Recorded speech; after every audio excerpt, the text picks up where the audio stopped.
히브리서 10장 36절부터 39절 말씀 제가 봉독합니다. 너희에게 인내가 필요함은 너희가 하나님의 뜻을 행한 후에 약속하신 것을 받기 위함이라. 잠시 잠깐 후면 오실 리가 오시리니 지체하지 아니하시리라. 나의 의인은 믿음으로 말미암아 살리라. 또한 뒤로 물러가면 내 마음이 그를 기뻐하지 아니하리라 하셨느니라. 우리는 뒤로 물러가 멸망할 자가 아니요 오직 영혼을 구원함에 이르는 믿음을 가진 자니라. 아멘.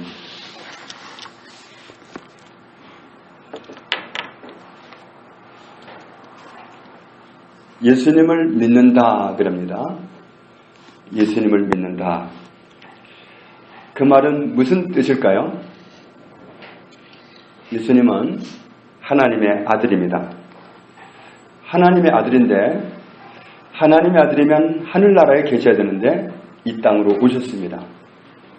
그 목적은 우리를 살리기 위해서, 우리에게 영원한 생명을 주시기 위해서 하나님의 아들이 하늘의 모든 영광을 포기하고 오셨습니다. 그것은 우리를 죄 가운데에서 해방시켜서, 죄가 있어서 하나님과 단절되었고 죄가 있어서 하나님 앞에 나갈 수 없는 그런 우리를, 죄를 씻어서 하나님 앞에 나아갈 수 있게 만드시려고 오셨습니다. 이 모든 것은, 그러니까 영원한 생명을 얻고 하나님 앞에 나아갈 수 있고 의인이 되고, 이런 모든 것은 이 사실을 믿는 사람에게 해당됩니다. 믿지 않는 사람에게는 아무 해당도 없습니다. 예수님이 바로 하나님의 아들이신데 이런 목적을 가지고 이 땅에 오셨다. 하나님의 아들이 나를 구원하려고 오셨다. 하나님의 아들이 나를 살려내려고 오셨다. 그것이 자기가 대신 죽는 건데도 불구하고 오셨다. 이 사실을 믿는 사람에게 그것이 다 해당됩니다. 그런 사람이 하나님의 자녀가 되는 겁니다. 하나님의 아들이 오셨지만 너무나도 많은 사람들이 믿지 않았습니다. 그러나 영접하는 자, 곧 그 이름을 믿는 자들에게는 하나님의 자녀가 되는 권세를 주셨으니 믿는 사람에게 해당한 되지 믿지 않는 사람에게는 아무 해당이 없습니다. 예수님의 길을 예비하러 왔던 세례 요한의 첫 마디가 뭐였죠? 우리를 구원하러 오신 예수님이 하셨던 맨 첫 마디가 뭐였죠? 회개하라, 천국이 가까이 왔느니라. 이 회개한다는 말이 원어로 보면은 마음을 바꾸다, 회심하다, 회개하다, 그런 뜻입니다. 마음을 바꾸는 겁니다. 마음을 바꾸고서 가까이 와 있는 천국을 소유하라는 겁니다. 하나님의 나라를 소유하는데 그냥은 안 되고 마음을 바꿔야 된다는 겁니다. 왜 마음을 바꿔야 된다고 그랬죠? 천국을 소유할 수 없는 반대길로 우리가 가고 있었기 때문입니다. 예수님을 믿기 전까지 모든 사람은 예수님을 믿고 살지 않았습니다. 하나님을 믿고 살지 않았습니다. 예수님을 만나기 전까지 모든 사람은 다 자기를 믿고 삽니다. 물론 때로는 사람들 믿어보려고 하죠. 사람을 믿어보려고 하는데 엄청나게 상처를 받습니다. 사람을 믿고 가려고 하다가 엄청나게 상처를 받아요. 그래서 결국은 사람은 믿을 존재가 없다. 아무도 못 믿는다. 그러면서 결국 자기 안으로 들어오는 거죠. 결국 자기를 믿고 사는 겁니다. 예수님을 믿고 사는 게 아니었어요. 하나님을 믿고 사는 게 아니었어요. 나를 믿고 사는 거였습니다. 그런데 우리가 얼마나 연약한 존재인지요. 말 한마디에 쓰러져요. 말 한마디에 죽기도 합니다. 말 한마디에 큰 병을 앓기도 합니다. 말 한마디에 크게 영향받는 사람이 바로 우리입니다. 큰 질병에 걸려보면 얼마나 연약한 존재인지요. 정말 그 병 하나 때문에 어떻게 할 수가 없어요. 속수무책입니다. 그렇게 연약한 존재가 바로 우리들입니다. 그러니까 나를 믿고 산다는 게 얼마나 불안하고 얼마나 앞이 캄캄하고 얼마나 두려운 일인지 몰라요. 내가 알아서 산다는 거, 나를 믿고 산다는 게 정말 내가 너무도 연약한 존재이기 때문에 그 길은 너무도 힘든 길입니다. 우리는 하나님의 피조물이기 때문에 하나님을 믿고 살아야 되는데 자기를 믿고 사는 길로 잘못 들어선 겁니다. 사탄의 유혹에 말려서 네가 하나님처럼 되어서 하나님처럼 살아봐라. 이 말에 속아서 결국은 따라 나선 겁니다. 그러니까 하나님을 떠난 거예요. 마음으로 하나님을 등지고 떠나가던 그 길에서 돌아오라는 거예요. 마음을 바꾸라는 얘기는 하나님을 의지하는 대신에 자기를 의지하고 자기를 믿고 살았던 그 마음을 이제 바꾸고 돌아오라는 거예요. 하나님께로 마음을 바꾸고 돌아서라. 그 말씀이 바로 회개하라. 천국이 가까이 왔다. 천국이 가까이 왔지만 회개하는 사람의 몫입니다. 마음을 바꾸는 사람의 몫입니다. 돌아서는 사람의 몫입니다. 마음을 바꾸고 돌아서야 돼요. 나를 믿고 살아가던 그 길은 너무도 불안하고 정말 앞이 보이지 않는 캄캄한 길이었는데 돌아서라는 거예요. 하나님을 믿고 가는 그 길로 돌아서라는 거예요. 하나님 우리를 창조하실 때 원래 설계도에는 우리가 하나님을 믿고 살도록 설계되어 있습니다. 그래서 모든 피조물은 하나님이 지으신 모든 피조물은 하나님을 경배하고 있습니다. 하나님을 찬양하고 있습니다. 우리도 원래 그런 존재였습니다. 그런데 스스로 살아보겠다고 하나님을 버리고 떠나왔기 때문에 우리의 길이 엉망이 되어버린 겁니다. 그러니까 누가복음 15장에 집을 떠나간 둘째 아들 이야기가 나오는데 그 둘째 아들이 남이 아니라 바로 우리 얘기입니다. 우리가 하나님을 떠나버린 거예요. 내가 잘 살아볼 테니까 나를 그냥 버려두라고 그리고 재산을 챙겨가지고 그러니까 내가 살아보겠다는 의욕의 재산을 가지고 떠난 거예요. 그런데 그게 점점 꼬이기 시작하더니 완전히 꼬여서 나 스스로의 힘으로는 내 생명조차도 부지할 수 없는 거예요. 그런 막다른 길에 가서야 겨우 하나님을 발견하는 거예요. 우리는 그렇게 인생이 한참 꼬였고 엉망진창이 되어버렸습니다. 우리가 불평을 많이 합니다. 원망을 많이 합니다. 짜증도 많이 냅니다. 왜 그럴까요? 내 뜻대로 안 돼서 그렇습니다. 내 뜻대로, 내 소원대로 안 될 때 우리는 그때의 원인을 어디서 찾느냐면 다른 데서 찾습니다. 사실은 내가 주인 돼가지고 내 마음대로 살아보겠다고 지금까지 살아와 놓고는 어려운 일이 봉착하면 안 풀린 일이 생기면 화살을 딴 데로 돌립니다. 부모님을 잘못 만나서 그래 내가. 왜 이렇게 내 부모는 무능력한 거야 도대체? 이러면서 부모님을 원망하고 부모님을 탓하고 그리고 배우자를 탓하기도 하죠. 어떤 사람은 처덕처덕하고도 살던데 왜 나는 처덕도 없는 거야? 그러면서 원망하고 어떤 사람은 남편 덕을 잘 보고 살던데 난 이게 뭐야?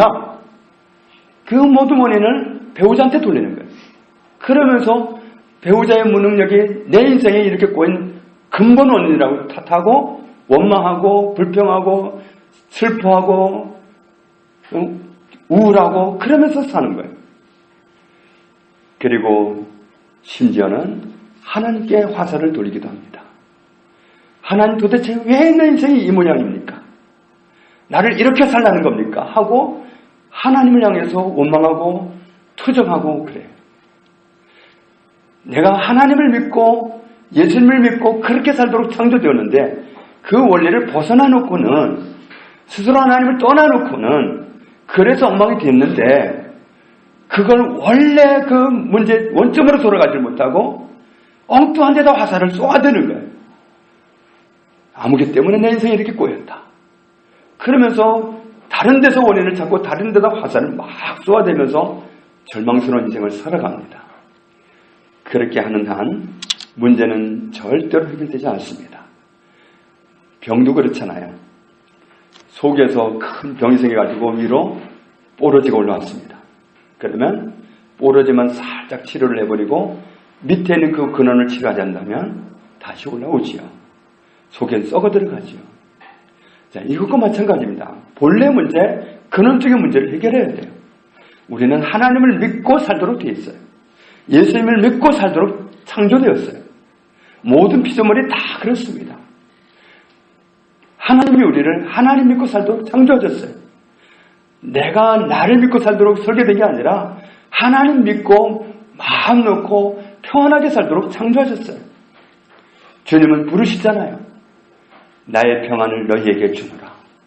내가 너희에게 주는 평안은 세상에 주는 것과 같지 않다. 우리는 세상에서 평안을 얻으려고 얼마나 몸부림해봤지만 그것은 우리에게 하나도 평안을 주지 않습니다.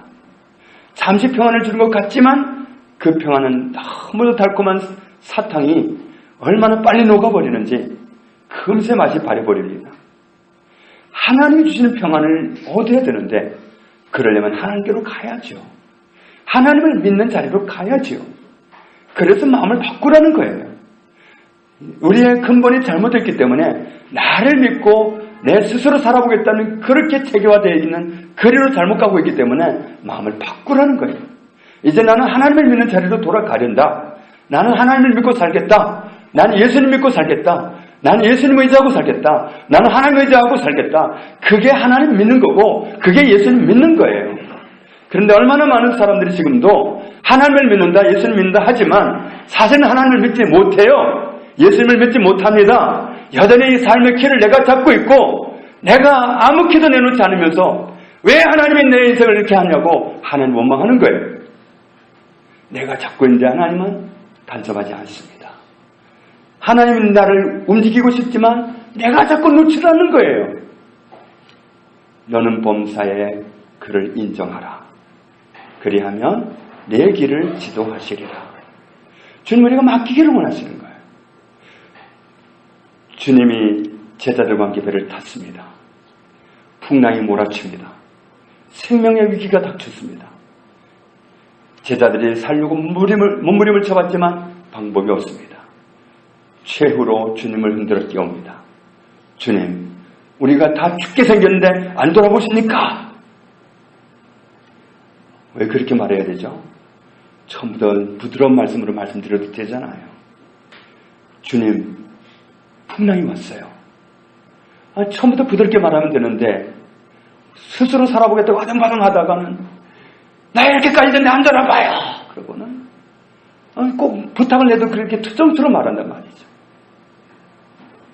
우리는 하나님을 믿고 살도록 예수님을 믿고 살도록 그렇게 근본적으로 설계가 됐기 때문에 그 자리로 돌아가야 됩니다. 진짜 예수 믿는다는 게 뭔지, 진짜 하나님 믿는다는 게 뭔지 우리는 생각해야 돼요. 정말 아무 생각 없이 믿으면 안 돼요. 옛날에 그런 말들 많이 했잖아요. 목사님들한테 뭐 궁금증을 얘기하면, 멘토가 될 만한 분한테 궁금증을 얘기하면 야 무조건 믿어 그랬다면서요. 무조건 믿는 게 아니라 정말 예수 믿는다는 게 뭔가, 내가 지금 예수 믿는다고 하고 있는데 진짜 예수 믿는 게 뭔가, 진짜 하나님 믿는 게 뭔가 정말 깊이 생각해 봐야 돼요. 그리고 진짜 예수님을 믿는다는 건 정말 예수님께 내 인생을 맡기는 거예요. 하나님께 내 인생을 맡기는 거예요. 맡기고 믿고 따라가는 거예요. 정말 믿으면 따라가잖아요. 결혼을 할 때도 정말 신뢰가 가는 사람과 결혼하지 않겠습니까? 그래서 정말 믿고 가잖아요. 하나님을 믿을 때는 그렇게 못하나요? 진짜 믿는다는 건 믿기 때문에 순종하는 거고 믿기 때문에 따라가는 거예요. 그런데 우리의 삶이 얼마나 모순이 많은지요. 믿는다고 하면서 믿질 않아요. 정말 믿는다고 하면서 안 믿어요. 무슨 말씀을 해도 안 믿어요. 불평과 불만은 사실 종의 신분을 가진 사람들이 하는 겁니다. 세상의 주인들은 자기 종을 만족시키는 법이 없거든요. 그래서 종들은 늘 불평이고 불만이에요. 입만 열면 불평이 쏟아져 나와요. 똑같은 인간인데 왜 이렇게 대우하냐 이거죠. 그래서 그 네노라고 하는 그 이름난 부흥사들을 모시고 다니는 기사들을 보면 기사들이 다 시험 들었습니다. 따라다녀 보니까 엉망이거든요, 삶이. 정말 교회마다 가서 집회하는 모습을 보면 정말 믿을 만한 것 같은데 삶을 보니까 하나도 믿을 만한 놈이 못 되니까 그냥 불평불만이 그냥 이렇게 나와 있는 거예요.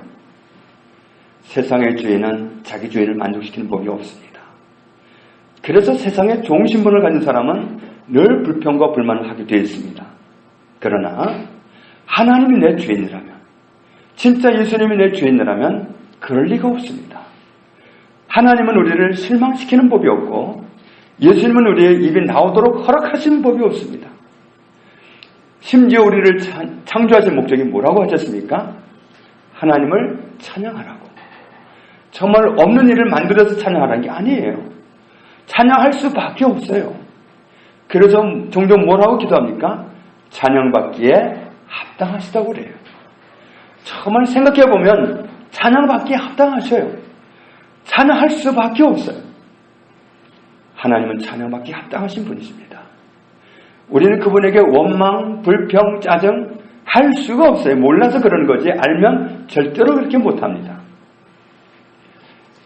사실 우리가 예수님을 믿는다고 할 때 예수님을 주인으로 받아들이는 겁니다. 골로새서 2장 6절에 너희가 그리스도 예수를 주로 받았으니 그 안에서 행하라. 베드로전서 3장 15절에 너희 마음에 그리스도를 주로 삼아 거룩하게 하고 그리스도를 주인으로 온전히 삼으라, 그런 뜻입니다. 우리가 예수님을 믿는다, 하나님을 믿는다고 말을 하지만 사실은 제대로 믿지 않기 때문에 힘든 거예요. 우리의 삶이 왜 힘드냐면 어정쩡하기 때문에 힘든 거예요. 온전히 맡기고 꽉 붙잡고 따라간다면 절대로 힘들지 않을 텐데 어정쩡한 거예요. 믿는다고 하는데 때로는 믿는 것 같은데 너무도 많은 순간에 안 믿는 모습을 우리가 드러내고 있지 않습니까? 정말 믿는 사람의 모습이라면 꼭 붙잡고 갈 텐데 그렇지 못해요 우리가. 그러니까 어정쩡하니까 우리가 힘든 거예요. 어느 조직에 있던 깡패가 조직을 바꿨다고 합시다. 그런데 행동 거지를 보니까 어정쩡해요. 저쪽을 버렸다고 하는데 안 버렸어요. 왔다 갔다 해요. 그럼 누가 믿겠어요? 저쪽에서 믿겠어요? 이쪽에서 믿겠어요? 아무도 안 믿습니다. 하물며 우리의 중심을 아시는 하나님이 나를 믿는지 안 믿는지를 혼이 아시는 하나님이 어정쩡한 우리를 믿겠습니까? 어정쩡 우리를 도와줄 수 있겠습니까? 완전히 믿고 맡길 때 우리를 따라오게 하시는 거고 이끄실 수가 있는 거지. 어정쩡한데 우리가 어떻게 은혜를 입을 수 있겠어요? 삭개오가 예수님을 만나고 나서 삶이 바뀌었습니다. 주님, 제가 재산의 절반을 나누어서 필요한 사람들에게 나누어 주겠습니다. 이분이 지금까지는 자기를 믿고 살아왔는데 예수를 만나보니까 이분이 하나님의 아들이라는 사실을 확실히 발견했어요. 하나님의 아들이 나를 만나러 오셨다는 그 감격을 얻고 나니까 자기가 재산을 믿을 필요가 없고 자기 자신을 믿고 살 이유가 없어요. 그러니까 이제 주님을 믿고 살기로 결정하고 나니까 그동안은 아등바등하고 붙잡았던 그 재산이 자기 삶을 지탱해주는 게 아니라는 사실을 알았기 때문에 굳이 붙잡고 있을 이유가 없어요. 그래서 절반을 나누어서 필요한 사람에게 주겠다는 거예요. 다른 사람한테 그 부당하게 뺏은 거 있다면 4배로 보상하겠다는 거예요. 자기를 믿고 그 불안한 삶을 살다가 하나님의 아들이신 예수님을 믿고 나니까 그런 결단을 할 수 있는 겁니다. 사람이 마음이 바뀌면 삶이 바뀝니다. 행동이 먼저 바뀌는 게 아니라 마음이 먼저 바뀌어야 돼요. 그러니까 내가 마음이 먼저 바뀌고 결단이 됐을 때 행동이 드러나는 거지 행동 먼저 하고 마음 바뀌는 사람은 없습니다. 마음이 먼저 바뀌는 거예요. 삭개오가 재산을 반으로 나누어서 내놓을 때는 마음이 바뀐 거예요. 내 인생의 주인, 내 삶의 주인 되시는 하나님을 발견하고 나니까 그렇게 할 수 있었던 겁니다. 우리는 똑같은 예수님, 똑같은 하나님을 만났는데 우리는 왜 그렇게 결단을 못하는 거죠? 우리가 삭개오처럼 깊이 있게 다가가지 못하는 겁니다. 정말 진지하게 주님을 만나서 정말 믿는다는 게 뭔지 깊이 생각하지 못한 겁니다. 생각하지 못하고 살다가 정말 우리의 삶이 엉터리가 될 수도 있어요. 정말 진지하게 믿는 사람, 정말 주님 보시기에 인정받을 만한 믿음을 가지고 다가서지 못할 수도 있어요. 우리는 깊이 생각할 수 있어야 됩니다. 내가 예수를 믿는데 믿는다는 말이 뭔가? 내가 하나님 믿는데 하나님 믿는다는 말이 뭔가? 깊이 생각해보고 확실하게 믿는 사람으로 확실하게 떨쳐야 될 것을 떨쳐버리고 확실하게 잡을 것을 확실하게 잡고 그렇게 서야 될 줄로 믿습니다. 정말 예수님 믿는 게 뭡니까? 정말 하나님 믿는 게 뭡니까? 이제 예수님께 내 인생을 맡기고 인도하신 대로 따라가겠습니다. 이게 바로 믿는 겁니다. 그래서 정말 예수님을 믿는다고 하는 그 말 속에는 이제부터는 제 주장, 제 생각을 버리겠습니다. 이런 결단이에요. 그러니까 마음을 바꾸라는 거예요. 그러니까 회심하라는 거예요. 천국을 소유하기 위해서는 마음을 먼저 바꾸어야 합니다. 우리는 예수님을 예수님하고도 부르지만 다르게도 부르죠. 뭐라고 부르죠? 주님, 주여 하고 부르죠. 그 말은 주인님 하는 말을 줄여서 부른 겁니다. 주인님이시여 하는 말을 줄여서 주여 하는 거고 주인님 부르는 것을 주님 하고 줄여서 부르는 겁니다. 그렇다면 주여 하는 사람, 주님 하는 사람은 주님이 하시는 모든 말씀에 순종해야 되지 않겠습니까? 주님 하는 것은 내가 종이의 입장에 선다는 얘기인데 어떻게 종이 주인의 말을 안 들을 수 있겠습니까? 어떻게 순종 안 할 수 있겠습니까? 그런데 주님은 말씀합니다. 누가복음 6장 46절에 너희는 나를 불러 주여 주여 하면서도 어찌하여 내가 말하는 것을 행하지 아니하느냐. 주님의 의문입니다. 참 희한하다. 정말 궁금하다.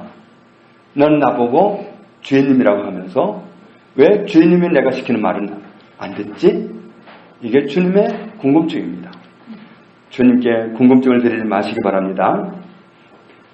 예수님을 안 믿는 사람은 예수님의 종이라고 할 수 있겠어요? 안 믿으니까 순종 안 하는 거 아니겠습니까? 순종하지 않는 이유가 뭐죠? 안 믿어지니까. 못 믿겠으니까 순종 안 하는 거 아닙니까? 예수님의 말씀을 안 듣는 사람을 예수님의 종이라고 하기는 어렵습니다. 우리는 예수님이 하시는 모든 말씀, 하나님이 하시는 모든 말씀을 순종할 수 있어야 됩니다. 이 시대에는 정말 이혼을 너무 쉽게 합니다. 말라기 2장 16절에 이스라엘의 하나님 여호와가 이르노니 나는 이혼하는 것과 옷으로 학대를 가는 자를 미워하노라. 이렇게 말씀하십니다. 하나님의 사람이라면 그렇다면 이 말씀을 들을 수 있어야 될 줄 압니다. 그래서 정말 모든 결정하는 것들을 갖다가 하나님 말씀에 근거해서 하나님께 순종하는 그 길을 택해야 될 줄 압니다. 그런데 정말 원치 않게 부득이 이혼을 하게 됐다면 고린도전서 7장에 보면 이제는 어떻게 살아야 할 것을 또 말씀하고 있기 때문에 고린도전서 7장에 나와 있는 그 말씀대로 순종할 수 있습니다.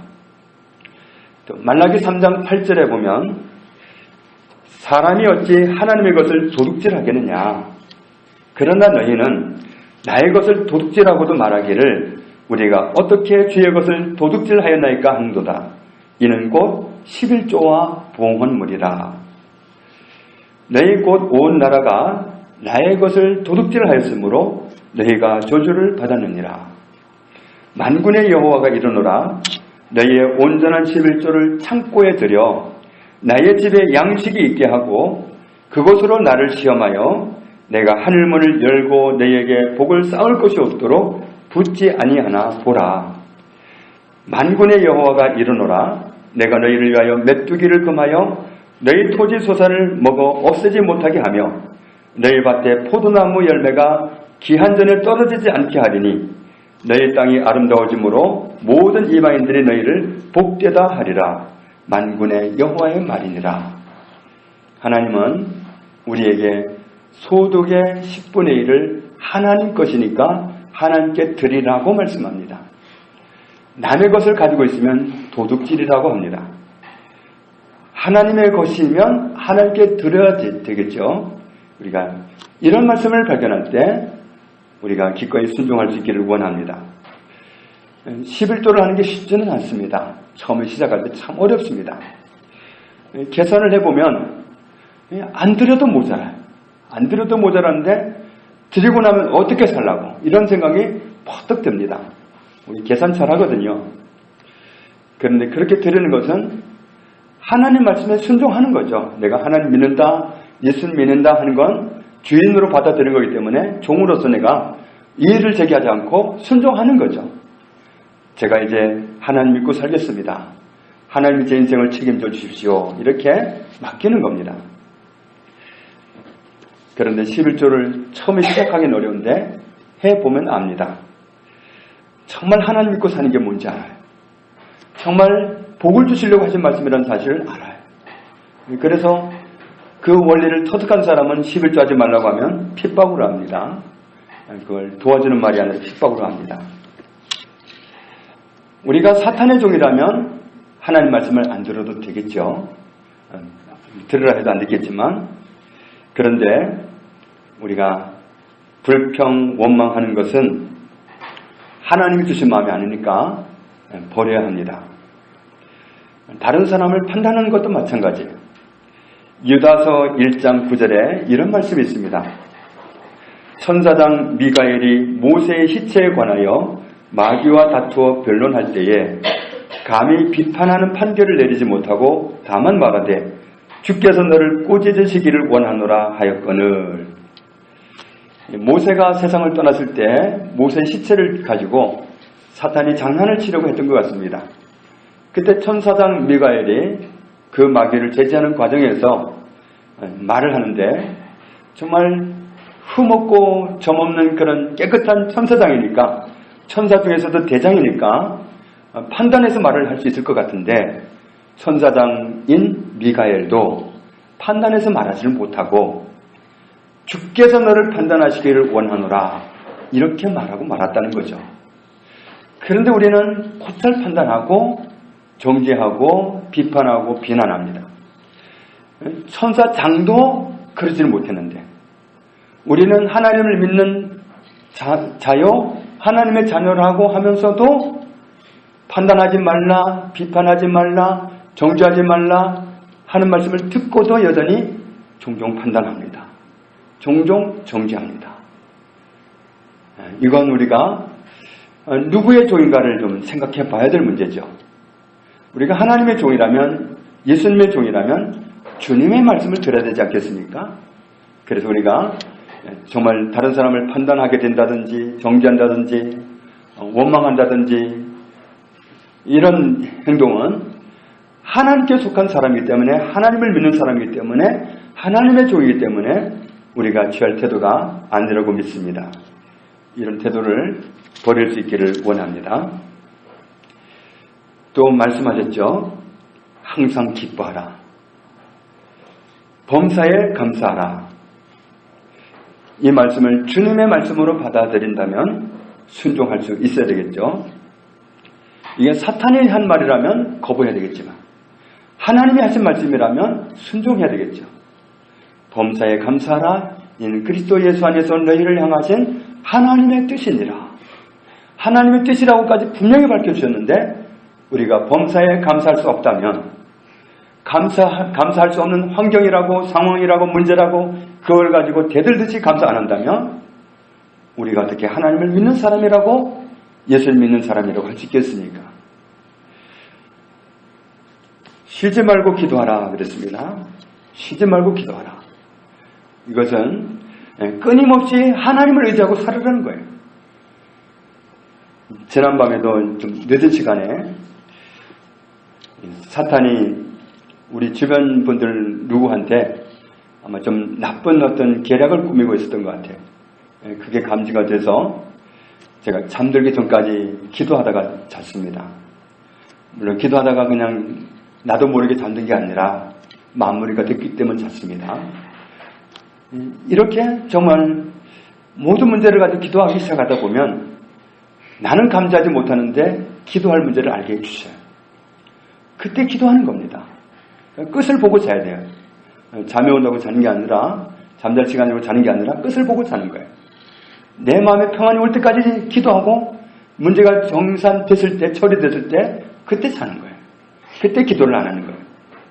그러니까 우리가 무슨 문제가 있든지 어떤 일이 있든지 그걸 가지고 하나님께 나아가라는 그 말씀이 쉬지 말고 기도하라는 말씀이에요. 나는 모든 문제를 가지고 나를 찾아라. 나를 의지해라. 내가 도와주겠다는 말씀이 바로 이 말씀이에요.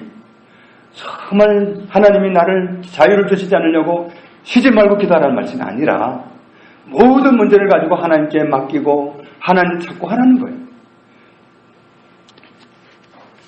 우리는 때로 이런 말도 많이 합니다. 하나님 나한테 직접 말씀해 주시면 좋겠다. 직접 말씀해 주시면 내가 정말 기쁘게 듣겠다. 이런 말들을 가끔 하는데 저는 그 말을 그렇게 신빙성 있게 듣지 않습니다. 직접 말씀하시면 들을 것 같아요. 마태복음 19장에 보면 돈 많은 청년이 예수님께 왔습니다. 선생님, 어떻게 하면 영원한 생명을 얻을 수 있습니까? 그때 주님이 대답하셨죠. 계명들을 지켜라. 그랬더니 그 청년이 당돌하게 하는 말이 그런 계명은 제가 어려서부터 지금까지 안 지킨 게 없습니다. 다 지켰습니다. 그런데도 제 마음에 뭔가가 좀 부족한 것 같습니다. 그 뭔가 부족한 그걸 좀 해결하고 싶습니다. 그랬더니 주님이 하신 말씀이 네가 뭔가가 부족하다고 느낀다면 돌아가서 너의 재산을 처분해서 필요한 사람들에게 나눠줘라. 그리고 와서 나를 쫓아라 그랬습니다. 그랬더니 그 청년이 재산이 너무 많았기 때문에 근심하면서 돌아갔습니다. 주님이 직접 말씀하시면 듣겠다? 아닙니다. 그 청년은 근심하면서 돌아갔습니다. 주님이 직접 말씀하시면 듣겠다고요? 성경 말씀이 하나님이 직접 말씀하시는 거예요. 왜 이 말씀을 남한테 하는 말씀이라고 들어요? 예수님이 직접 하신 말씀이기 때문에 빨간 글씨로 좀 표시해주고 있잖아요. 하도 직접 말씀해달라고 하니까 빨간 글씨로 표시해갖고 가르쳐주시는데 왜 안 받아들여요? 직접 말씀하시면 듣겠다면서 계속 들을 땐 남한테 하는 걸로 듣고는 딴소리 하는 거예요. 그런 사람이 직접 말씀하시면 들을 것 같아요? 안 듣습니다. 이 성경 말씀은 하나님이 나한테 직접 하시는 말씀이에요. 이 성경 말씀은 나한테 하나님이 직접 하시는 말씀이에요. 이 말씀을 들어야죠. 믿어야죠. 순종해야죠. 믿으면 순종하잖아요. 주님이 말씀하셨습니다. 직접 말씀하시기를 요한복음 15장 12절에 내 계명은 곧 내가 너희를 사랑한 것 같이 너희도 서로 사랑하라 하는 이것이니라. 서로 사랑하라는 계명을 우리가 받았습니다. 이건 주님이 직접 하신 말씀입니다. 로마서 13장 10절에 사랑은 이웃에게 악을 행하지 아니하나니 그러므로 사랑은 율법의 완성이니라.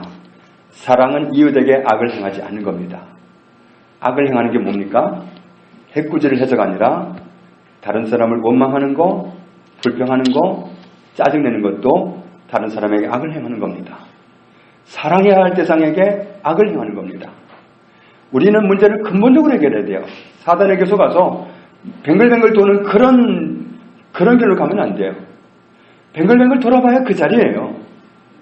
다람쥐가 쳇바퀴를 돌아봐야 그 자리예요. 우리는 문제를 근본적으로 해결해야 되는데 예수님을 믿는 자리로 직접 나아가야 돼요. 하나님을 믿는 자리로 직접 나아가야 돼요. 무슨 말씀이신지 하시면 제가 듣겠습니다. 믿고 따르겠습니다 하는 자리로 나아가야 돼요. 그래서 천국에 가까이 왔는데 회개하라는 거예요. 마음을 바꾸라는 거예요. 회심하라는 거예요. 그게 진짜 예수님 믿는 겁니다. 그게 진짜 하나님을 믿는 겁니다.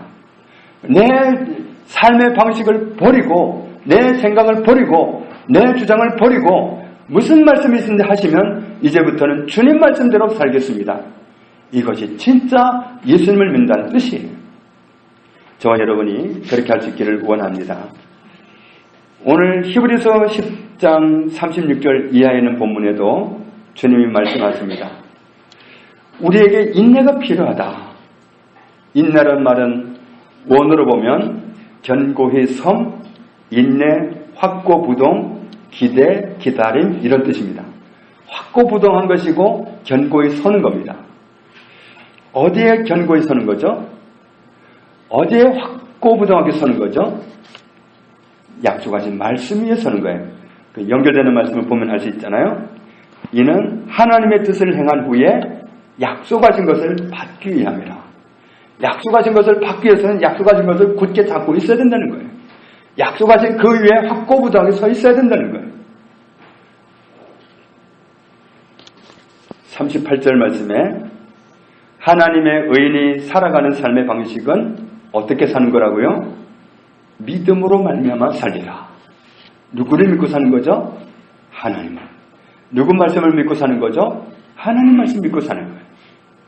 원수는 우리를 하나님 믿고 살지 못하도록, 하나님 말씀 믿고 살지 못하도록 온갖 문제를 던져댑니다.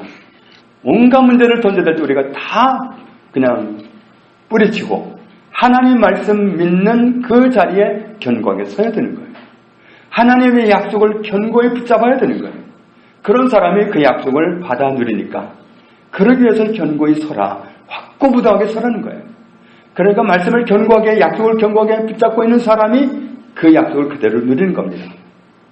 자, 이스라엘 백성들 전체는 모세와 여호수아와 똑같이 약속을 받았습니다. 애굽을 떠나서 내가 예비한 땅으로 가라. 내가 너희를 위해서 젖과 꿀이 흐르는 기름진 땅을 예비해 놓았다. 가라 그랬습니다.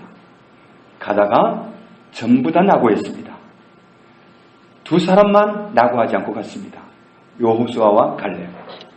그 사람들은 왜 달랐죠? 약속을 견고히 잡고 갔기 때문에, 약속에서 미끄러지지 않았기 때문에, 하나님의 약속을 잃어버리지 않았기 때문에, 하나님이 하신 약속을 견고히 붙잡고 끝까지 갔기 때문에 그 약속을 그대로 받아 누린 거예요. 오늘 우리에게도 똑같이 말씀하시는 거예요. 성경의 모든 말씀을 나에게 약속으로 주신 거예요. 그것을 누리게 하시려고 약속을 주십니다. 그런데 우리는 약속을 붙잡지 못하고 자꾸만 뭔가 바뀐 것을 빨리 눈으로 보려고 하다가 약속을 놓쳐버려요. 우리는 약속을 굳게 잡고 있어야 됩니다. 믿는 사람은 뒤로 물러가면 안 된다. 하나님의 약속을 믿는 자리에서 뒤로 물러서면 하나님이 기뻐하시지 않는다. 그래서 뒤로 물러서지 말고 하나님을 믿는, 하나님의 말씀을 믿는 그 자리에 견고히 서 있으라는 말씀이에요. 모든 말씀이 다 그렇습니다. 경제적인 문제도 그렇습니다. 저도 경제적인 문제 가지고 혹독하게 훈련을 받았습니다. 정말 혹독하게 훈련을 받았는데 하나님의 약속 위에 견고히 서게 만드시더라고요. 신명기 28장 12절에 다른 사람에게 꾸어줄지언정 너는 꾸지 아니하리라. 그런데 내 삶은 달랐습니다. 그런데 제가 서야 할 곳은 신명기 28장 12절이었습니다. 그 말씀에 자꾸 올라서야 했어요. 정말 올라서고 그런데 환경은 자꾸 반대로 돌아가는 거예요. 오늘 꾸지 않으면 살아갈 수가 없어요. 정말 견딜 수 없더라고요. 그 정말 말씀대로 살고 싶은데 내 환경은 전혀 반대로 가는 그것을 견딜 수가 없더라고요. 너무너무 정말 마음이 복잡하고 힘들더라고요. 그런데 하나님은 자꾸만 그 말씀 위에 서라는 거예요. 신명기 28장 12절에 자꾸 올라서라는 거예요. 그리고 고린도후서 9장 8절, 고린도후서 8장 9절 그에 올라서라는 거예요. 자꾸만 그 위에 올라서라는 거예요. 빌립보서 4장 19절 그 위에 올라서라는 거예요. 자꾸만 거기 올라서라는 거예요. 거기 올라서는 건 무엇을 뜻하죠? 그 말씀을 자꾸 고백하는 거예요. 내 말씀으로. 빌립보서 4장 19절에 나의 하나님이 그리스도 예수 안에서 영광 가운데 그 풍성한 대로 너희 모든 쓸 것을 채우시리라. 이 말씀을 나의 말씀으로 붙잡고 자꾸 선포하라는 거예요. 자꾸 고백하라는 거예요. 환경은 정반대로 돌아가고 있는데 이야 정말 이거 어렵더라고요. 어려운 거 알아요. 저도 겪어봤으니까 알아요. 그런데 방법은, 벗어나는 방법은 약속 위에 서는 겁니다.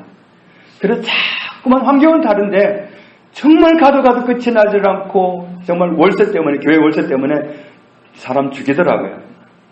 정말 죽이는데 누구한테도 말할 수 없고 말을 해도 정말 부담만 주는 거지 자꾸만 갈아타라는 거예요.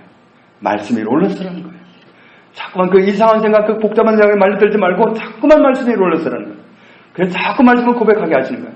또 고백할 때 야, 이건 내가 환경과 정반대인데, 그런데 말씀을 고백하다 보니까 그 말씀이 정말 믿어지더라고요.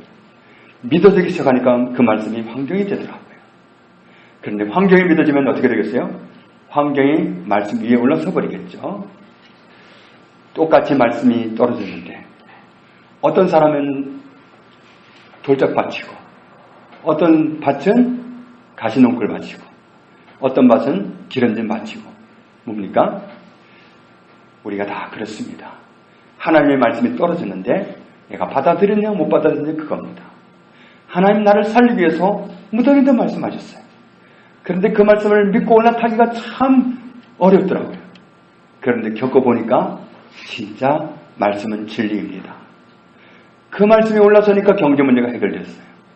그러니까 자유한 거예요. 정말 누구를 만나도 밥 한 끼를 사기가 두렵고 사고 싶은데 살 형편이 안 되는 거예요. 그런데 말씀이 올라서니까 말씀이 환경이 되더라고요. 질병의 문제도 마찬가지입니다. 정말 나를 괴롭히는 질병의 문제가 있을 수도 있습니다. 그런데 내 몸으로 느끼는 건 질병이에요. 그런데 주님은 뭐라고 하셨습니까? 베드로전서 2장 24절에 그가 채찍에 맞음으로 너희는 나음을 받았나니, 이사야 53장 5절에도 그가 채찍에 맞음으로 너희는 나음을 얻었나니, 마태복음 8장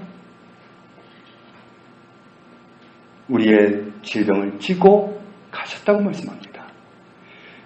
이 말씀을 붙잡고서 그 말씀에 견고하게 올라타 있는 사람, 그 말씀에 견고히 서 있는 사람, 이런 사람이 그 말씀의 혜택을 봅니다. 결국 말씀을 붙잡고 있으면 질병은 떠나가게 되어 있습니다.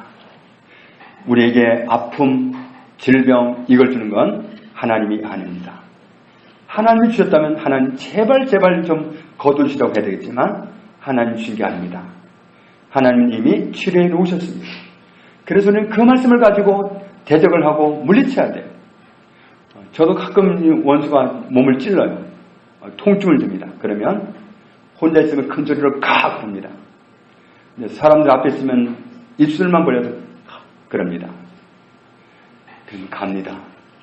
어떤 분한테 그 비결을 가르쳐줬더니 교회 사람들도 많은데 거기서 갑자기 칵 그랬대요. 그랬더니 그냥 모든 사람이 다 달려들어가지고 무슨 일이냐고, 뭘 받길래 그러냐고 그러더니, 그런데 그럼 자유를 얻기 시작하는 겁니다. 말씀이 우리를 자유롭게 하는 거예요. 진리를 알지니 진리가 너희를 자유롭게 하리라. 아들이 너희를 자유롭게 하면 너희가 참으로 자유로우리라. 주님은 우리를 자유를 주시려고 말씀하십니다. 그런 자유를 얻으려면 말씀을 붙잡아야 됩니다. 말씀 위에 올라타야 됩니다. 견고하게 서야 됩니다. 확고부당하게 거기 서야 됩니다. 우리가 다른 걸 붙잡으면요, 우리 말도 헷갈리는 말이 나옵니다. 정말 내가 안 해야 될 말을 막 하게 돼요. 정말 혼란스러운 말을 하게 되어 있습니다. 혼란스러운 생각하는데 그 말을 뱉어버리면 진짜 혼란스러워요. 그럴 때 우리가 말씀을 붙잡고 말씀을 말해야 됩니다. 말씀을 고백해야 됩니다.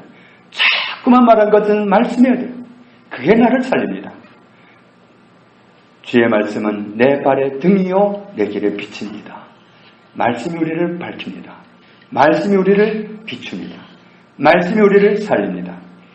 견고하게 말씀이 확고부당하게 서서 거기에 견고하게 서서 말씀만 고백하고 말씀만 말하고 말씀만 선포하십시오. 그러면 우리는 자유를 얻습니다. 우리에게 인내가 필요합니다. 그 인내는 말씀에 자꾸 올라서는 겁니다. 말씀을 자꾸 고백하는 겁니다. 자꾸만 말씀을 말하는 겁니다. 환경은 정반대로 가는 것 같아요. 정말 배가 풍랑을 만나서 걷잡을 수 없이 잠길 것 같아요. 그때 말씀을 고백하는 겁니다. 말씀을 말하다 보면 그 말씀이 환경을 뒤집어 버립니다. 정말 우리에게 하나님은 살 길을 주셨습니다. 예수 그리스도 안에서. 정말 하나님 믿는다는 게 뭔가? 정말 예수 믿는다는 게 뭔가? 말씀하신 그 말씀을 믿고 그 말씀을 올라타는 겁니다. 거기에 견고히 서는 겁니다. 그 말씀에서 확고부동하게 서 있는 겁니다. 사단은 그 말씀에서 떨어지게 하겠죠. 또 올라타는 겁니다. 어이쿠 하고 또 올라타는 겁니다. 가! 그러고 올라타고 말씀을 자꾸 고백하는 그 자리에 서면 우리는 하나님의 은혜를 입을 수 있습니다. 인내가 필요하다. 약속하신 것을 받기 위함이라. 저와 여러분이 말씀에 자꾸 올라타는 그 인내, 그 확고부담, 그 자리를 얻어서 승리하게 되기를 주님의 이름으로 축복합니다. 아버지 하나님 감사합니다. 우리를 살리시려고 독생아들 예수 그리스도를 보내주신 그 큰 사랑을 감사합니다. 구원하신 우리를 살리시기 위해서 끝없이 말씀해 주시니 감사합니다. 살리기 위해서 하시는 모든 말씀을 들을 때에 우리가 순종하기 원합니다. 믿고 그 자리에 올라타기 원합니다. 그래서 말씀 위에 올라타는, 말씀 위에 견고하게 서는 그 인내를 지켜서 말씀하신 대로, 약속하신 대로 모든 것을 누리는 저희들이 되게 하옵소서. 예수님의 이름으로 기도합니다. 아멘.